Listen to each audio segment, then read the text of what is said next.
It happened this past Thursday. A school bus loaded with Liberty Hill ISD kids was stopped, but several other vehicles didn't stop, including a law enforcement SUV. The video was recorded by Lindsay Cantrell. Shock and disappointment.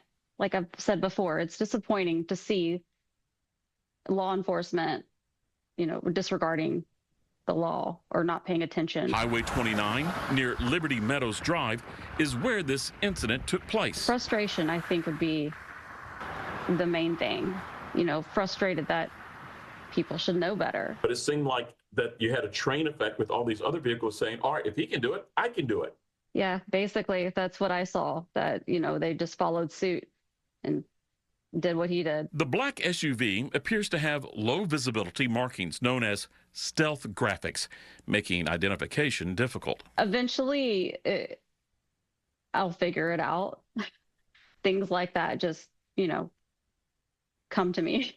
It came Monday, with Cantrell telling Fox 7 she learned that the SUV was driven by an employee with the Burnett County Sheriff's Office. Catching offenders on video has become somewhat of a mission for Cantrell. The chief told me he has reviewed the body-worn camera video and the incident and said his officers acted within policy. Body camera video released by Mansfield police show officers walking up to the porch where a man was standing and attempt to take him into custody. Go ahead and step down off the porch. Yeah. Go ahead and step off the porch. Step off the porch. Step off the porch. No, I'm not stepping off the porch. Step off the porch. Step off the porch. I'm not stop grabbing me. What are you grabbing me for, bro? Chief Jason Bauman says the man resisted arrest, and that's when his officers used force by pepper spraying him. I called it. No fair. But you can hear on the body camera video some of the officers laughing and saying, I wanted to do that. That's, you have to understand, these are high-risk situations. These moments are very stressful. You're talking about life or death. So, this is not something the common person does 8 hours a day when they go to work. Former deputy changed his plea to guilty to engaging in prostitution and other charges. Christopher Jones pled guilty to 4 charges. They are trafficking in drugs, prostitution, soliciting, and obstructing official business, according to the Washington County Prosecutor's Office. His sentencing is scheduled for June 30th. In previous coverage from 2023, we reported deputies got a search warrant for a prostitute's phone and found messages between her and Jones. Investigators say he traded drugs for her services. Jones was a Hocking College police officer at the time this was happening. Before that, he had been a deputy with the Meigs County and Washington County Sheriff's Offices. Good morning. Welcome to the Bad Apple Report. It's 7:30 a.m. bright and early right here at home on the range. Thank you so much for being here today, folks. I really appreciate it. We're going to start our day out looking at this baddie. She thinks she's a baddie, not a brick out of place. Can't say the same thing for her hair. You ever heard of a bobby pin? Okay, let's see what this goofball's gotten herself into. Toms River police officer charged with home invasion, burglary, and assault. Her. A Toms River police officer was charged Monday with home invasion, burglary, 2 counts of assault, 2 counts of criminal mischief, terroristic threats, and resisting arrest. She's a baddie after a domestic disturbance, quote-unquote, at a home in Berkeley, said Ocean County Prosecutor Bradley D. Bill Himmer. Okay, Bradley D. Bill Himmer. The incident occurred Friday night when Officer Rebecca Sayeg, Rebecca Sayeg. We're just going to call her Becky. Bad Becky, age 32, of Toms River, smashed the front glass door of a home in Everman Avenue in the Bayville section, Bill Himmer said. Okay, Bad Becky entered the residence, then assaulted and threatened 2 victims inside. Just imagine that. Bad Becky on the loose. She was also found to have damaged the hood of a vehicle belonging to one of the victims, which had been parked in the driveway of the home, according to the prosecutor's office. That's Bill Himmer. Okay, officers from the Berkeley Township Police Department responded to the scene at about 11:20 p.m. Friday night. Okay, there's a picture you guys can't see of her looking like a goofball. She's a knucklehead. Okay, Bad Becky was taken into custody at the scene after she resisted efforts to be peacefully placed under arrest. Wow. Bad Becky was originally served with charges via a summons pending an upcoming first appearance in State Superior Court in Toms River. However, due to the serious nature of the charges, Bill Hammer's office recharged Sayegh, that's her name, that's Bad Becky Sayegh, with a warrant on Monday. She was taken into custody at her Toms River home by Berkeley police officers and taken to the Ocean County Jail, where she remained Monday, pending a detention hearing. Okay. It says here, as per our chief of police, we do not have a comment on this matter, and we don't really care what you'd say anyways, you goofball. Okay. Anyways, Bad Becky had been in the news about 6 months ago after she filed a lawsuit against the Toms River Township and the former police chief Mitch Little and the former captain Sean O'Keefe and the former deputy chief Patrick claiming a boys club type of situation, and she's all, okay, Bad Becky. All right, that's the deal with her. She's in trouble. Thanks for being here, folks. Let's move on with the show. A former GURLY police officer charged with manslaughter in 2023 wreck will now stand trial in October. Court documents show the Christopher Whalen trial is set to begin October 6th. Whalen's charged with manslaughter in the death of Matthew Norwood, who was killed from injuries sustained in the wreck. Madison County grand jury indicted Whalen in August of 2024. He previously had a trial date set for February of this year. State trial begins today for 3 former Memphis police officers accused in the beating death of Tyre Nichols. Tadarius Bean, Demetrius Haley, and Justin Smith have all pleaded not guilty to second-degree murder charges. Police video of Nichols' beating after a 2023 traffic stop sparked protests across the country and increased calls for police reform in the U.S.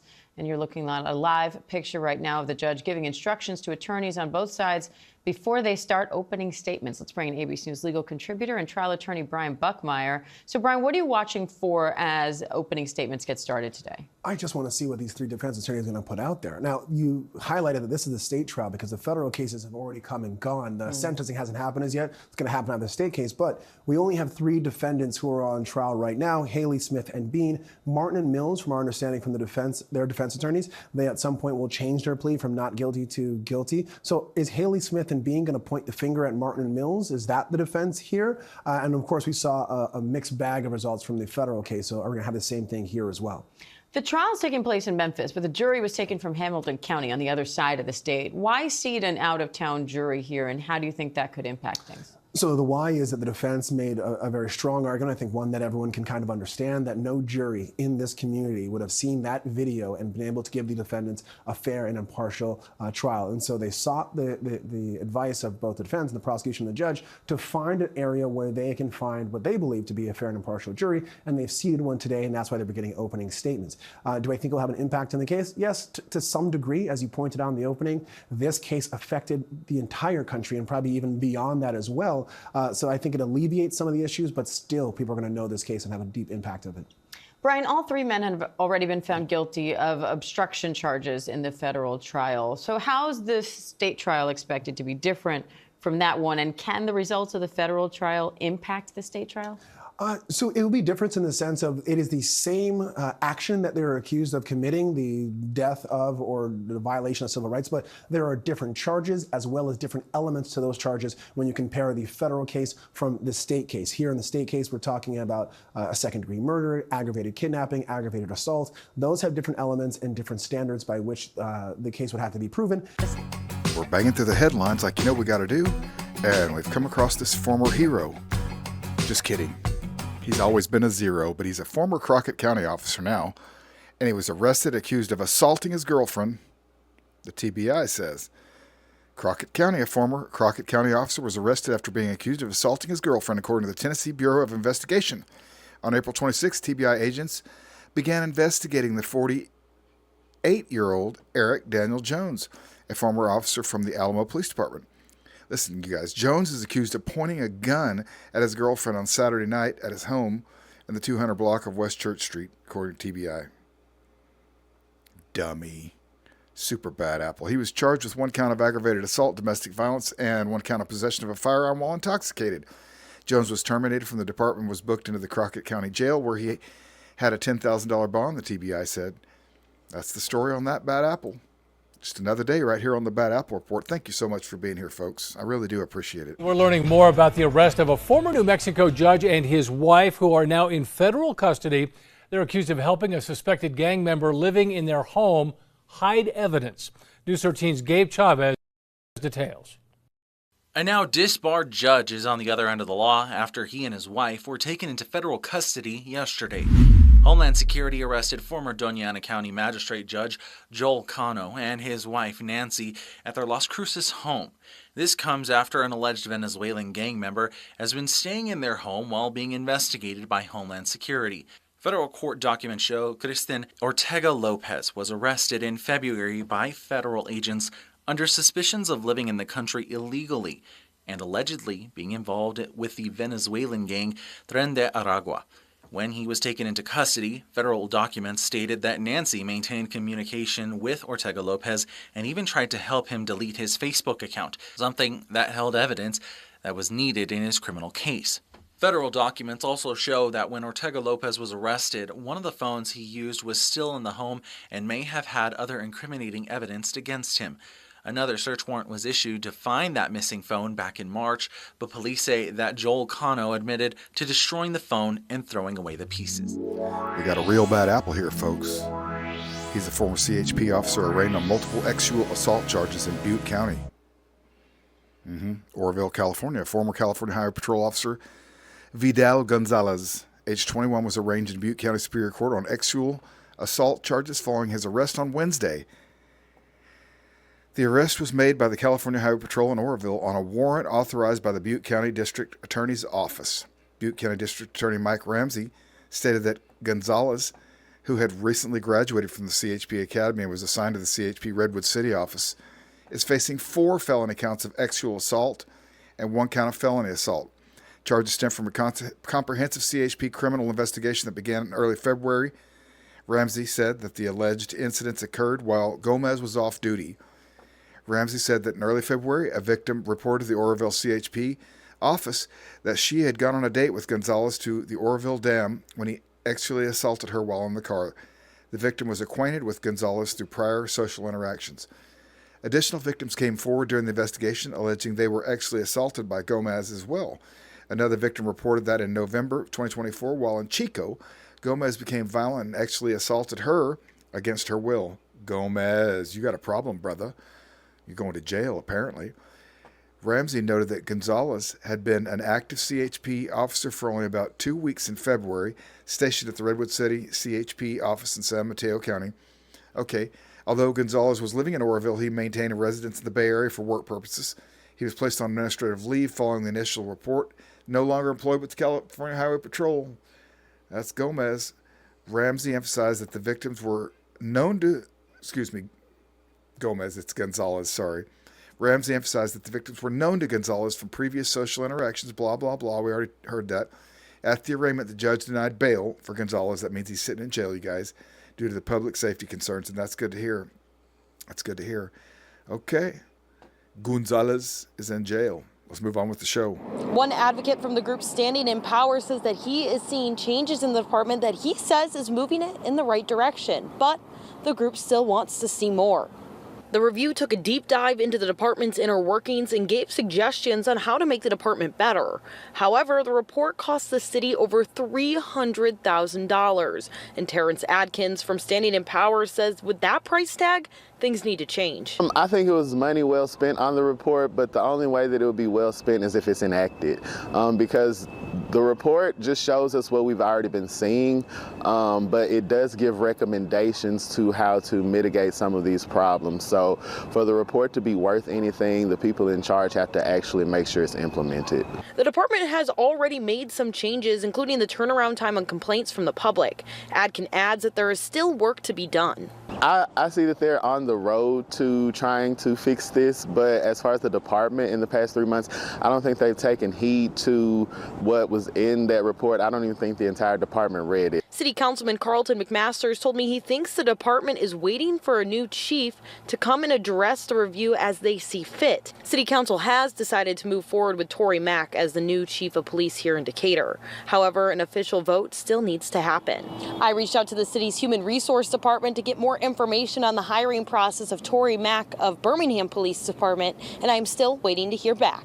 Reporting in Decatur, Callie Neese, 48 News, on your side. Okay, folks, this bad apple is from Redwood City. Imagine that.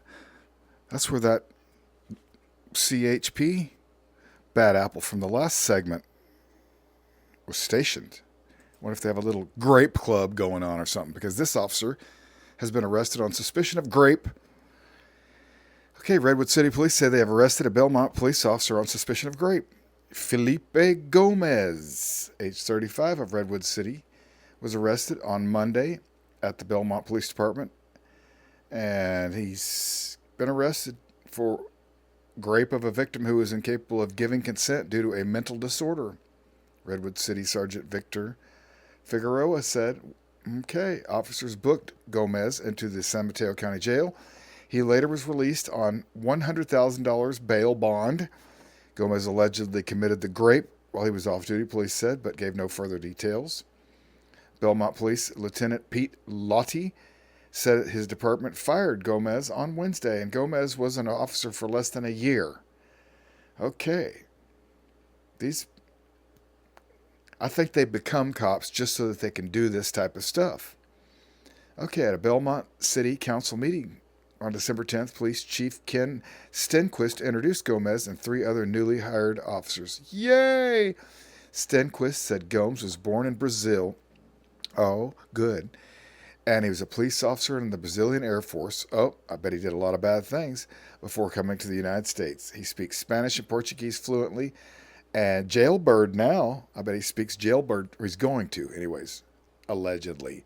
So, Stenquist said that when Gomez is off duty, he likes to spend his time practicing jiu-jitsu and attending church. Don't forget graping, allegedly. The city clerk, Josie, administrated the oath to him. And you know what? It probably took forever, and he probably didn't understand a damn word. And he was probably all... Anyways, just kidding. He's a bad apple, and he's going to sit in jail, I hope. Let's move on with the show. It was supposed to be a fun day at the beach, but 2 teenage girls ended up in the hospital with very serious injuries after they were run over by a Sarasota County lifeguard on Nokomis Beach. Their recovery will take time, and their families have since hired legal counsel. As Fox 13's Kimberly Quizon reports, their attorney says they never want to see this happen to anyone again. A day at Nokomis Beach turned into a frantic situation on April 18th. We saw the emergency vehicles and saw the kids on the ground and the lifeguard. Gay Johnson saw what happened after 2 girls, 14 and 15, were run over by a Sarasota County lifeguard. The lifeguard was standing there sobbing. Someone was comforting him, and we were not able to see the children because there were so many emergency people around them. According to a report from the Sarasota County Sheriff's Office, around 4:49 p.m., a lifeguard was exiting the beach in an F-150. He was moving slowly as he came to the crest of a berm and continued down. He was standing up to see over the hood of his truck, and after feeling 2 bumps, stopped when he realized he hit something and began helping the teens. One girl was taken by helicopter to All Children's Hospital with a broken pelvis. The other complained of pain in her neck and the left side of her body. Okay, that's it. How about that? So many bad apples every day. Thank you for sitting under the bad apple tree with me. I appreciate you. And we'll see you right back here tomorrow morning at 7:30 a.m. bright and early. I hope you have a great day.